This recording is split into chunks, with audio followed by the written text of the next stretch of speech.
Hello, everybody, and welcome to another episode of Sailfaster. I'm really thrilled that we have Brent, Draney and Ryan Simmons from the J105 Blackhawk program out in San Francisco, where I know it's 8:30 in the morning, guys. I hope you've had coffee and you're ready to go. Absolutely. Thank you for having us. This is Brent Draney. Good morning, Ryan Simmons. I'm very happy to be here. And I did hear, Ryan, you've just come back from workout, so the blood is flowing. You're ready to go. You're ready to talk J105s and sailing in general. Absolutely. It's actually how I start all of my mornings when we're out racing on Blackhawk. I usually wake up early and get in a run or a workout before we go sailing as well. You have a really, really successful program. I think Brent and I were just talking. You've won many honours, the Big Boat Series out there. Is this your fifth win just a few weeks ago? My sixth, actually. Our sixth for the Blackhawk program and my fourth as the skipper of Blackhawk. So we won twice in 2011 and 13 with my dad on the helm. And I was doing bow and pit for those two different regattas. And then I took over driving in 2014. And we've had a pretty good run lately. We won in 19, 21, 23, and 24.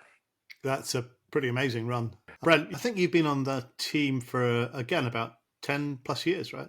Yeah, I think Ryan and I were talking. I think I joined in 2012. That sound right? And I was there for 5 of those 6 Rolex races. And speaking of which, Brent, I think you are wearing the Rolex, right, that you just won? You know, I normally don't wear it, but Ryan often does. And for this, I decided to pull it out and put it on today.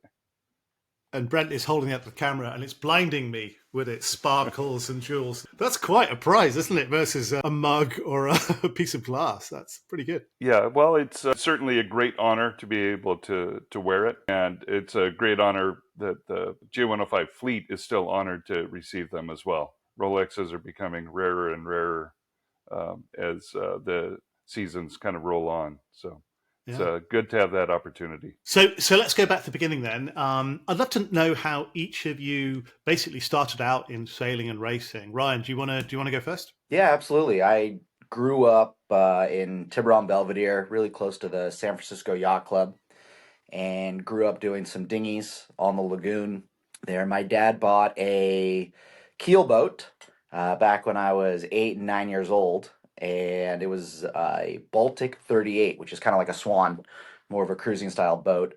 And we found ourselves racing it 95% of the time and not cruising. So he decided to step into something that was a little bit more race oriented.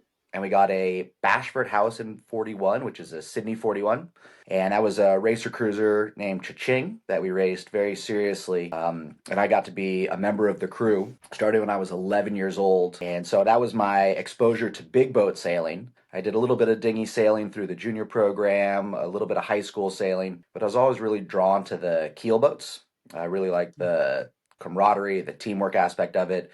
Being 13, 14, 15 years old and you're out there on the water, you really get treated like an adult and just a member of the crew. And I was always really attracted to that. And that was kind of my upbringing in sailing. Brilliant. Brent, what about you? Yeah, I started racing after I graduated from college and moved out from Utah to the Bay Area. I was a ski bum, and so that was my habit when I was up in the Rocky Mountains around the ski slopes. And so sailing replaced that shortly after I moved out here. Ryan and I actually raced against each other back when he had the Cha-Ching. I was crewing on a boat called Raven, which was a Carroll Marine 1200. And so we got to race against each other when he was this young delinquent little kid with a mohawk. It was really fun. One of the things that I loved is Brian was able to go and do the Pacific Cup with his father as one of the great things as a teenager. And I followed suit with that and brought my son along on a Hawaii race as well when he was 14. And there's just nothing quite like being able to cross an ocean with your father to really kind of cement a relationship. I'm sure, yeah. It really sounds like you've had dreadful lives. I don't know how you cope. You're in a beautiful, beautiful part of the world. Hey, something I was intrigued about was that everyone refers to the Blackhawk program rather than the Blackhawk J105 or something like that. But the Blackhawk program, why is that? This is some of the first I've heard of it, that it's being called the program, and I think part of it probably has to do with just the longevity and the number of different players that we've had. My dad was the skipper of the boat from 2006 through 2013, and then I took over as the skipper. We've had he was a member of our crew back on the Ching days and the early Blackhawk days. Lindsey Brown used to sail with us, and now he has really kind of become our shore support and make sure that the boat's in great working order, and has really become the go-to guy for the local 105 fleet here in San Francisco. Every time someone has a problem with their boat or a question, it is straight to Lindsay, who is part of the Blackhawk program, very entrenched in the local fleet. So I think it's just a lot of different aspects that are really connected to the fleet over the years has turned it more into a program, I guess. I would add to that, Ryan, that you have invested so much in the crew and maintaining stable crew as well. I think we looked at it, and our average time on the boat with the program is, at or over a decade for most of us. So yeah, that's pretty rare in sailboat racing to have that kind of an enduring impact with the fleet. And we all love sailing with you too, right? You really never stop with the team building. And I think part of that comes from innately who you are and also what you do for work, which really comes across. Yeah, I was intrigued about that, Ryan. You run a restaurant business, and Brent had talked about to me a couple of days ago about how he saw the efficiencies, even to do with how you guys put the boat away, just every opportunity to drive efficiencies. And he felt that was, connected to running a multiple restaurant business in the San Francisco Bay. How do you react to that? It's funny that you make that connection. I totally agree that there are an incredible amount of parallels between the restaurant business and running a successful race program. And I grew up working in the business. I started as a busboy and a host. I worked in the kitchen as a dishwasher and a cook and a manager and general manager. And then I just recently, about a year ago, took over as CEO of the company, and my path on the sailboat is almost identical. I started as rail meet and then became the bow assist and the bowman and learned pit and done sail trim and got to step in as the backup helmsman, and then eventually ended up taking over the program. So the two agendas just run exactly the same. And some of the other similarities of it all is you need a team to succeed. You can't drive the boat, trim the sails, and run the bow. Just as in the restaurant, I can't be the bartender, be the cook, be the dishwasher, and the host. So you really need your people to go out and to be able to execute what they do. So there are a lot of similarities. I read a Medium blog that had been written about you, where it quoted you saying consistency, leadership, long hours, controlling your costs, taking care of the team. Those are the sort of the hallmarks of a successful restaurant business. And I thought, yeah, it's not that far off for a race team as well, right? All those factors: consistency, leadership, long hours, managing I the don't data, controlling costs, and so on. I don't really agree with the controlling cost aspect of it from the sailing standpoint. I don't see that connection. But all of the other aspects, yes, the consistency is obviously key. Leadership is extremely important. You're going to have to put in the time if you want to get to the top, and taking care of your team, your people, the boat. There are so many variables at play, and you really need everything going the right way. Yeah, for me, the analogy of controlling the cost is, with the restaurant business, you're out to make money. With the sailboats, you're out to win races and do well. Controlling your cost is really avoiding those mistakes and the deeply costly high point scores that you might have. I think in recent years, we've gone away from how do we win this race? Because we can win any race on any given day. But our discussion is often, how do we avoid getting outside of the top five? And that is the cost that we really try and control when we're out there on the water. That's really interesting. Much better analogy than mine. I'm going to come back to that in a minute, but I was curious about, for you, Ryan, is there anything that transfers from sailboat racing to running a business? Really, it just comes down to the people, trusting your people, letting them do their jobs. Both from the CEO role and the helmsman role, you are keeping an eye, you're paying attention to what people are doing, but you're not micromanaging. You're not telling them how to do their job. You understand that every job needs to happen in the right order at the right time for the whole thing to succeed. Build the team, trust your team, let your team do the job, and understand what your role in the team is. Yeah, no, I think that's very true, isn't it? The corporate world, probably as well as sailing, that you find the right people, you put them in the right positions, and then you let them get on with doing what they do best. I'd like to know what are you most proud of when it comes to your racing careers? I know you've got quite a sort of storied record, but is there anything you're most proud of when it comes to your racing career? Brent, do you want to start? Certainly being at the top of the Blackhawk program is got to be number one, right? It's being able to consistently go out year after year and be in the top 2 and 3 for the season, always have a chance of winning big boat, and just building that reputation of being a top boat that is still approachable, where we're out there to help the fleet build and maintain. And everyone is happy to see us out there when we succeed and do well. And we're happy to see the others also. I think in terms of like individual racing successes, probably one of the Pacific Cup races managed to win our class and do 4th overall in Pac Cup in a Express 37. That was a pretty special moment as well. Ryan, how about you? Yeah, for me, the as far as the on the race course result success, the big boat series and the recent success we've had there would definitely be the top of the list. From just a sailing in general, what I'm most proud of is the consistency with the crew, the lack of turnover, how many people have wanted to stay on the boat and be a part of it. I think it really says a lot of how much people are legitimately enjoying it. We've had a lot of success, but we've also had a lot of not successes along the way, and the energy's always stayed positive, looking forward, and we haven't had people abandon the program, and it's something that I'm extremely proud of. Nobody's jumped off halfway down the windward leg and said, "I'm done with this." Not intentionally.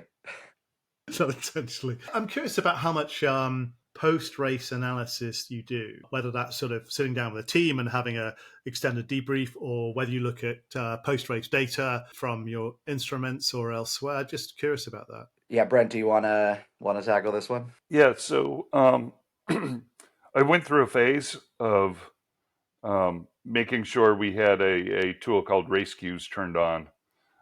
With probably about 75% of the time would remember to turn my phone on for recording. That was interesting, and it gave me a few insights, but it also gave me a lot of heartburn in reviewing every mistake, because it's pretty obvious when all of a sudden you miss a shift and things like that. I've gotten a little bit away from that, as much as just doing more self-reflection. If we have a move that we're beat on, or we had a bad set or a bad douse, it's like, what went wrong and how do we fix that? Those are the things you can't really get out of the data so much. And in fact, one of the best moments we had racing, we were out and doing okay, somewhere in the top 5, and then we lost our electronics, and Ryan had to drive by wire.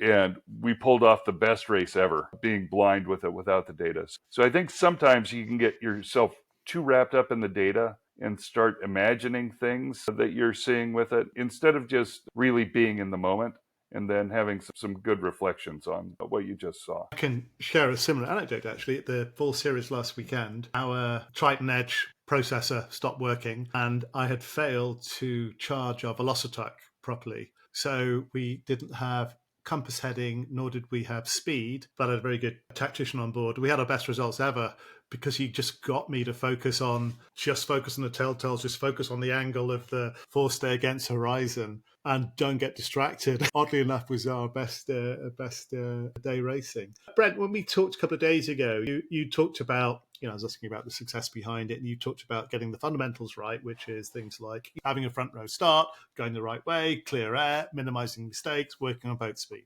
That's what we all want to do, and we all try to do. What do you think has made you guys more successful than the vast majority in sort of delivering on those fundamentals? Ooh, I want Ryan to follow up on this one, because I have a very myopic view, being the main trimmer and the tactician on it. I think one of the things we do is every morning we we go through the same drill, and it keeps us in the same mindset and in a nice repeatable process. We head out to the starting line, we'll put up our spinnaker, we'll do 3 or 4 roll jibes until we have our timing perfect. We'll ask the bow what douse they want to practice that morning, and then pull off the craziest possible douses they feel like, or if they just want to go back to basics, a nice weather drop. Turn around, go upwind, make sure we have our upwind speed on both legs. If not, we'll do our morning boat setup process all over again, from folding the prop to checking our leads until we figure out why our speed's not there, get our speed back. And then we go and we start analyzing the starting line. And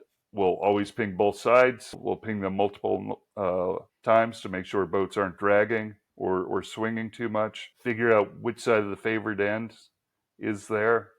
Come up with our plan on if we're going to try and win the end or if we're just going to win the third, and then know which way we intend to go upwind.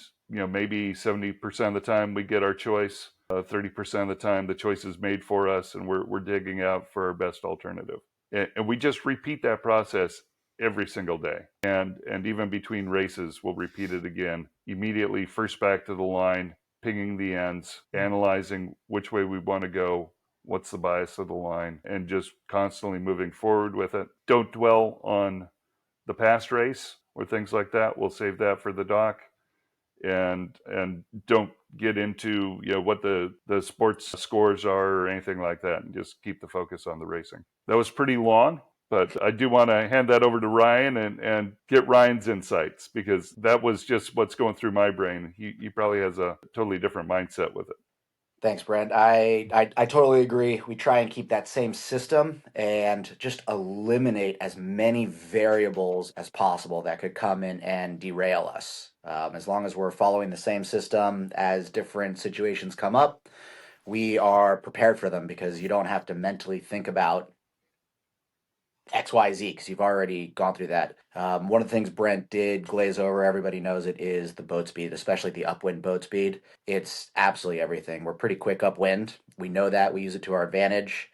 And if you can get to that weather mark in the top 5, it's much easier to stay in the top 5 than to try and break into the top 5 once you're coming back downwind. It can get a lot harder to get over that hurdle as we get through. So we've put a lot of time over the years into getting the boat set up correctly upwind.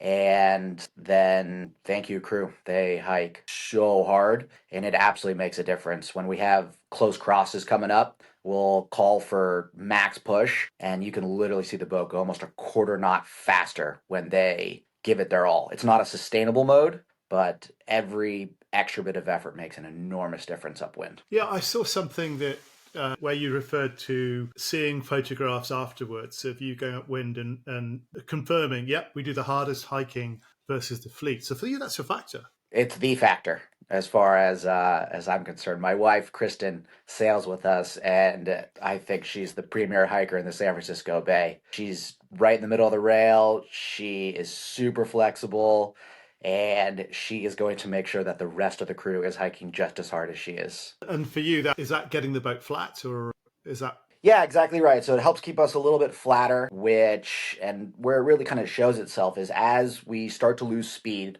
I tend to like to point a little bit just to try and minimize distance. I think that's overall the best way to go upwind, as opposed to going lower and faster in most conditions. And as we lose speed and I go to point the bow down to try and build speed, that extra hiking helps keep the boat flat, and so we don't slide sideways at all. So I can bear off, build speed, stay flatter, and then get back up into the point mode. Just a little quicker and a little bit more efficient. And those foot here, foot there turns into 2 boat lengths, which is the difference between the cross and having a hole at the weather mark and taking 7 sterns. We sail in more breeze in San Francisco, which I think probably helps with the pointing mode. In lighter air, it's a little harder to get the boat going, and especially if you lose your speed pinching up in the light stuff, it can take a really long time to get it back. So I assume that probably has something to do with the difference of what I like versus what you guys are seeing in Annapolis. So the Blackhawk team, the Blackhawk program, you guys have been together for decades, right? So it's been a while. But are there still things that you are learning? Are there new things that you learn every year? Or is it simply just about honing your skills even tighter and tighter? I think we are always innovating as well. I think, at least in San Francisco Bay, we were the first J105 to really bring in wing-on-wing sailing. And we practiced it for probably almost an entire season between races or before racing, before we pulled it out in a regatta. And when we did, it came out smashing. And that kind of a thing allowed us to now play with different moves that you don't necessarily have. If you're on port and you need to, you can flip the main over to starboard for rights. If you have uphill traffic coming at you and you're weaving your way through, you don't have to do jibes or other weird things. You can just flip in and out of wing to scoot around traffic to get away from them. If someone's up on your weather hip running downwind under spinnaker and they're kind of on your air, covering your air, you can just flip into a wing for 20 seconds and flip back to find a new lane. So I think figuring out new modes of sailing the boat, new ways, just opens up new opportunities as well. And then the other thing too is a lot of what we do is really pedestrian, but it's still setting us up for efficiencies that little bits add up over a long period of time. Like our spinnaker sheets will preload around the base of the cabin top winches, and then we'll have halyards because we're in heavy wind. We really want to control halyard tension. We have them loaded on as well, and we'll always go upwind with our halyard set so we can easily adjust, add tension, back them off if we need to. But then as soon as we peel them off at the top mark, you just grab the sheet and you've got a wrap. So you're not fumbling around trying to get ready for your next transition. We've done something where we have our Cunningham double-ended. So I can grab Cunningham in the back of the boat, but the front crew can let it off when we hit the top mark and are heading to the offset, just to gain that little extra bit. How do we make that boat more efficient to sail? It's hard enough to race as it is. If you're making it more complicated, you're not doing yourselves any favors. So trying to get that set up to be efficient, playing with the new maneuvers, new ways to sail the boat, figuring out how to get new modes. Ryan talked about hiking being everything, and it truly is. Not only can it help you go higher at times, it really opens the groove in which the driver can steer too. So it makes that much easier as well. Everything we have is about to make it easy and fun. And when we're sailing clean, easy, and fun, we're often winning. So we're happy with that. It sounds like a lot of what you do is really helping you in heavy air as well, which you get in San Francisco, right? I guess when you're sailing wing on wing, you've got great VMG. As you get nearer the gates, that's that tactical advantage of being able to switch from or be able to stay on starboard. Really interesting. Yeah, Ryan, that's exactly right. Ryan, what about you in terms of, are there things that you have learned recently or this season that you think, oh, didn't know that? I've learned so much about the rules over the last 10 years of being on the helm, and I think that's made a huge difference as well with our overall performances, having the helmsman aware of the rules and how they change, especially with maneuvers and at marks. The decisions that you have to make just happen instantaneously. It takes way too long for Brent to process, communicate, say it to me, and then have me make a reaction to it, that we're going to find ourselves in, honestly, very dangerous situations. And so being aware of that has made a really big difference. It's an ongoing process. We don't get it right every time, but really just being aware, making safety the single most important thing. We will definitely sacrifice a race, a position, whatever it may be, for the safety of our crew and our fleet and all the boats. And then, Brent touched on the evolution of just kind of learning. The wing on wing was a big part of it all. I really struggled without a main trimmer actively trimming the main in my first few years, and we've been working really hard of trying to get Brent on the rail as much as possible and having me drive the boat and be able to trim my own main when the conditions and the situations present itself. We've picked up some different sets. We have a set where we do the pole in the middle of the set instead of having the pole out and everything loaded like that, which is really nice. We've learned how to set directly into a wing on wing, which can be very beneficial. And then, as with most everything in life, communication of how we communicate both short term just between me and Brent, and then communicating with the entire crew and making sure everybody's aware of just the overall game plan. Okay, we're going to go left. Our goal is to not make it to the ley line. We're going to be doing a quick jibe coming out of the weather mark. Everyone be ready for it. It's going to be a port douse, a starboard douse, just making sure everyone is kind of aware of what is coming and allows them to kind of go through the mental rep before the situation itself gets there.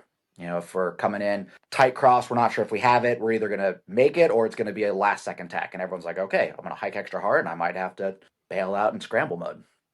You talked about the rules of the marks. I'm pulling out my little mini boats, the little mark things, because it's very, very complex. So that's really interesting. About a key factor for you is just being very, very learned when it comes to the rules, especially around marks. Yeah, if it's going to be a hairy or a tight situation, we'll generally start talking 15 boat lengths out of how do you see this shaking out, just so I have a general idea. Brent knows the rules inside out, and I'm working my way up the list of getting them down. By the way, are you a tiller or a wheel? Wheel. You're a wheel, yeah, which is more suited to probably stronger winds. People keep telling me, well, one person on my boat keeps telling me, you got to convert it to a tiller. I'm like, well, I didn't grow up sailing dinghy, so it's not going to get any better feel out of a tiller. But I'm curious, you ever thought about converting it? Is that even a conversation in San Francisco? You know, I have thought about a lot of the boats here are tillers. A lot of the top boats are tillers here as well. I had the opportunity to do the Lipton Cup down in San Diego, which is a rotational regatta in J105s, which is half wheels, half tillers. And from a racing standpoint, I really do prefer the tiller, upwind especially. Downwind, it's great. In the pre-starts or any heavy air reaching, the tiller can be extremely heavy. I think the wheel is a bit of an advantage in that scenario. But overall, the tiller probably or definitely is the right way to go for the racing boat. We use Blackhawk a lot cruising as well. We'll take the boat out 15, 20 times a year cruising. We have a little 5-year-old. He loves being there. So just the platform kind of works better for what we use the boat for. But from a strictly racing standpoint, there's a lot of value to having the tiller. Yeah, it's 400 or 500 pounds of weight as well, isn't it? You can get out the back. People tell me. Yeah. Hey, Brent, when we talked the other day, you talked about being in the back half of the fleet, then sort of going over the fold as you talked about to the top. Do you remember if there were any sort of key step changes in performance that you learned? Like maybe, hey, we realized windward cheating is going to get to the windward mark faster. Just anything there? Yeah, and this is more for me over my sailing career, not necessarily in my tenure with Blackhawk. I think Blackhawk had gotten through their growing pains before I came on board. Certainly, being able to just tack the boat is important. Cross sheeting in the Bay Area is super important. Other places it might be cabin top sheeting in really light air. So that was one. The other one is figuring out the fine details on angles. For me was really important. What is your opposite angle for your tacks and your jibes? To be able to call those ley lines correctly and know, am I going to be able to cross those boats or am I going to be tacking and then immediately tacking back? You know, do I have a clean cross under spinnakers or not? Am I getting overstood? And then probably the last bit of that evolution is when you can look at the water. Not only can you see the puffs, but you can see the puffs and the directions they're coming, and you understand why. You can look at the weather, and you can see how wind is wrapping around islands and things like that, and so you know where to go on the course. And once you get to that level of understanding, you have a significant advantage over the team that's been out there for just 2 or 3 or even 5 years. It'll take a decade to really get through and be able to do all of those activities and get enough time and see enough different circumstances to understand what it means and which way you're going to need to go, especially in San Francisco Bay, which is heavily governed by local knowledge and the currents. Yeah, I would think San Francisco Bay must be one of the most complex places to sail, given it's a bowl with the wind coming through the bridge and then the current.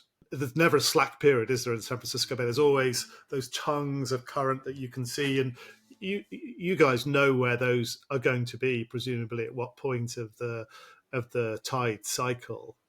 Yeah, exactly right.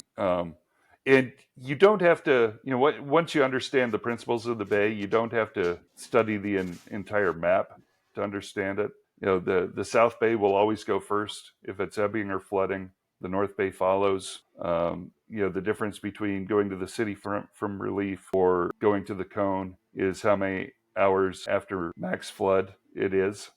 Will determine whether or not you'll find that relief on the city front, and if not, you just have to hang it out to the cone Alcatraz. The wind is remarkably steady and predictable. So in a lot of ways, I think San Francisco is easier to sail, and certainly easier for me to sail than, say, the Chesapeake or Cleveland, where you're relying on shifts and the weather fronts come through, will go and swing wind by 100 degrees. For me, that's my next set of learning, is to be able to understand lake sailing and weather-dominated conditions.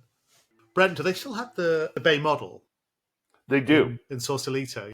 Yeah, and Cami Richards gives a great talk about the Bay model and how it works, and why you get relief on the shore sooner. And he also says, slack water means the same amount of water is going in as coming out. Right. To your point, that it is never stopped. Yeah. There's always water moving somewhere. I remember the Bay model would show you the eddies, didn't it? It would show you the eddies going up the city front or through Raccoon Strait or wherever. I can't remember that. Yeah, exactly. And he went and put telltales in the water too, so you'd see what it was doing on the bottom and versus on the top. And so, is it that accurate? Yeah, and wow. So when we say that, hey, it starts on the edges, right? The tide change always starts on the edges. The whole bottom is the edge. So it's not just on the sides, right? It turns first at the bottom and the entire bowl of the bay.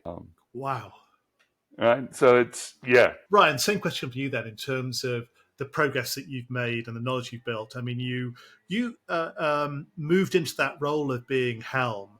Were there things that you learned very quickly? I think more than anything with helming, it goes back to knowing your role. And as the helmsman, my job is to make sure the boat is going as fast as possible at all times. So I don't look around the race course all that much. At this stage, we have a lot of experience in the bay and in the one design racing. So conceptually, in my mind, I have a picture of what's happening kind of around me. I'll take the occasional peek. Every time I look over my shoulder just to see what's happening, I come back to the Speedo and we have lost speed. We're going, it's not going well. So I really spend 95% of my energy just focusing on making sure the boat has maximum VMG at all times, and just trust in Brent and the crew to be feeding me information so that I have an idea of how the rest of it's going. So we'll talk about, tactics and stuff, but I'm not looking at those things at all. What does regatta prep look like for you?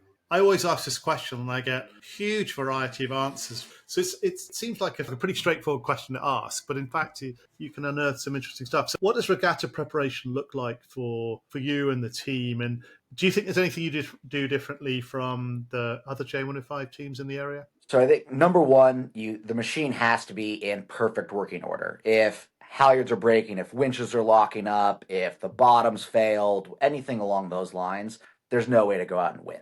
So you got to have the boat in working order. We spend a lot of time and energy. Again, I mentioned Lindsey Brown earlier. He makes sure that every time we leave the dock, we have got every single tool that we need to go out and succeed. You got to have the right sails as well. You got to have the right crew. We have a maximum crew weight, so you got to be close to weight in the wind that we sail at. So those are all kind of just the intangibles. I don't think we have a advantage over the top boats. I think some of the middle and the bottom boats might not put the same amount of attention into the platform that we do. And then there's not that much we do differently, but with the steady crew that we've had over the newest member of our crew has been sailing with us for 5 years, and 4 of us have been together for 10 plus years. So everyone kind of knows the drill. We don't make that many changes. And then we'll be watching the weather and the tide forecast and that sort of stuff. I wouldn't say there's any secret sauce other than making sure the boat is fully prepared when we leave the dock. Do you have do you split responsibilities between the team, and somebody make sure the radios are charged, somebody else make sure they've got the latest weather forecast? Most of that falls on me. I do sandwiches, the beers, the waters, the radios. I do a lot of the prep work. I'd like to talk about starting, if you don't mind. I mean, these are heavy, slow boats at their worst, so the start is obviously absolutely crucial, as it is for most racers. But how do you handle the starts in terms of who's responsible for decision making? Is the tactician making the calls, or is the helm making the calls? Because you mentioned that you spend a lot of time in pre-start thinking, and then you talked about handing it over to Ryan.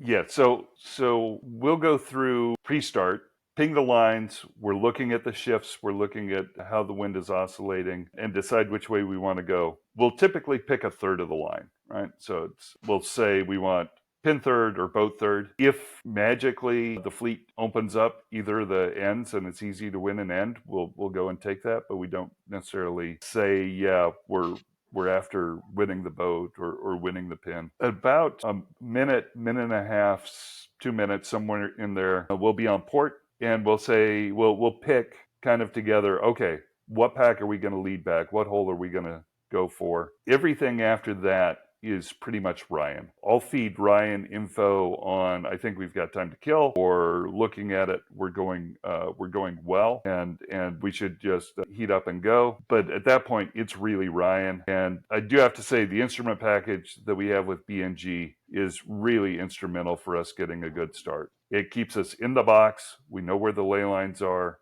We test the ley lines to make sure that they're accurate, and having it draw a line that you're racing against up to the starting line really makes it easy to help self-pace. If we didn't have something like that, if we were using a Velocitech, there I would make sure that when we do that last tack, we're always the same number of meters away from the line. 60 meters or something, just under 6 boat lengths with a minute to go is kind of manageable. And we were using that at the North Americans in Cleveland to pretty good success in getting off the line cleanly. I'll hand it over to Ryan, who can talk about kind of what he's doing in that last 45 seconds as we approach the line as well. Yeah, absolutely. It's more often than not, like Brent said, we're just trying to go for a third of the line. It's no surprise you want a nice hole below you that you can put your bow down and accelerate. So if we're in a scenario where we can create that, that's outstanding. On the occasion that you need the boat or you need the pin, that's definitely a lot more pressure, making sure you don't fall below a ley line or get closed out at the boat. If we are going to be up at the boat, I think one thing that we're pretty good at is patience. If we know that we're above the barge line and it's pretty crowded there,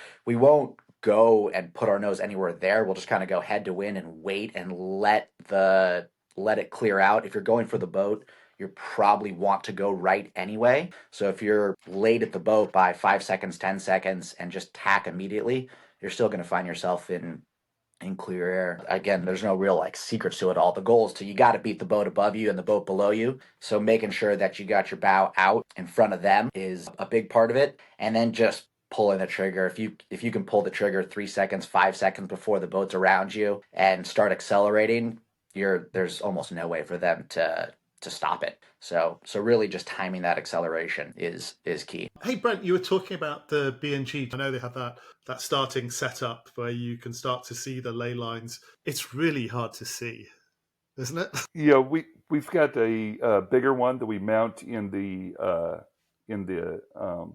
companionway, and it's on a swing out arm. Oh yeah.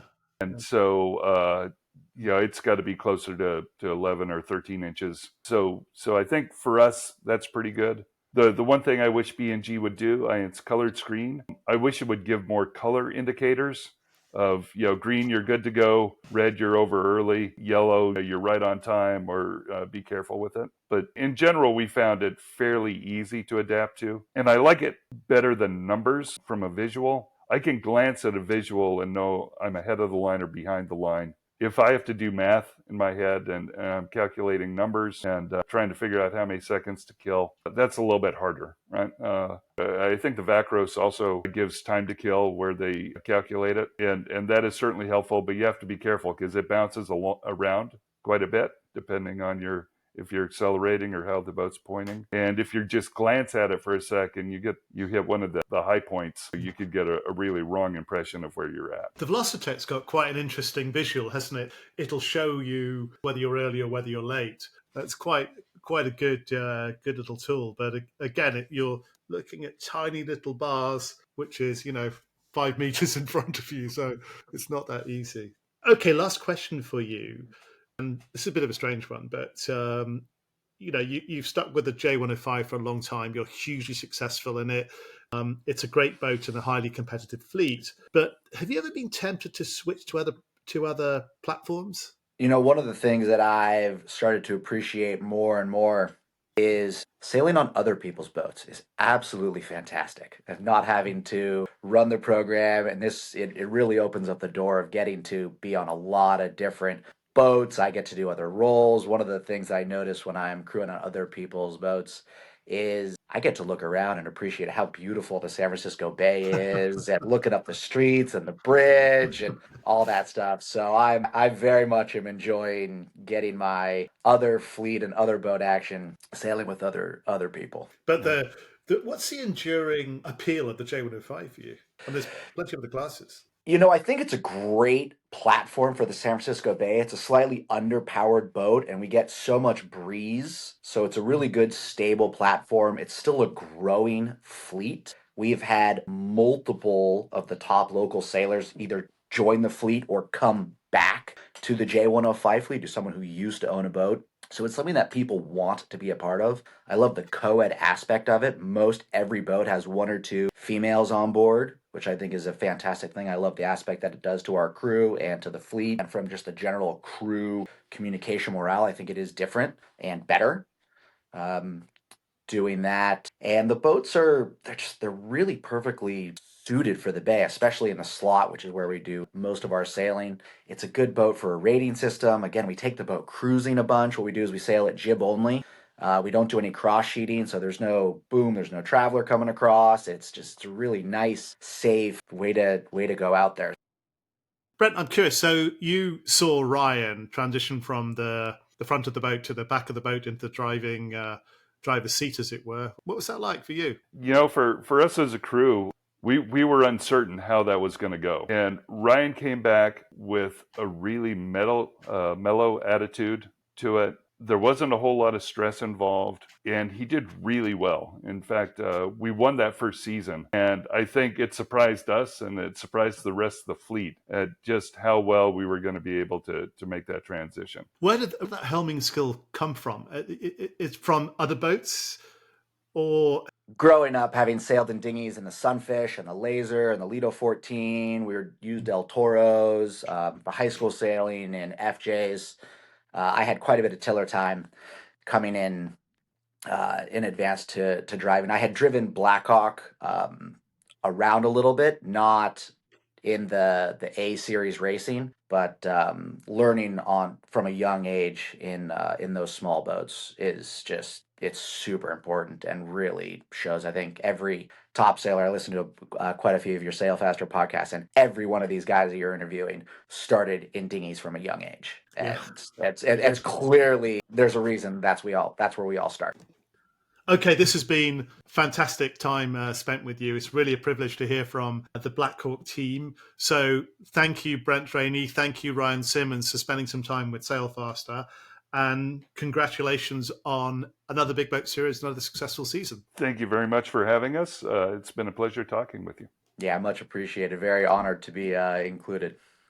Thank you. And as I always say, see you on the water, but perhaps I'm next out in San Francisco. I can try and hitch a ride and make the tea and sandwiches for you. We'd love that.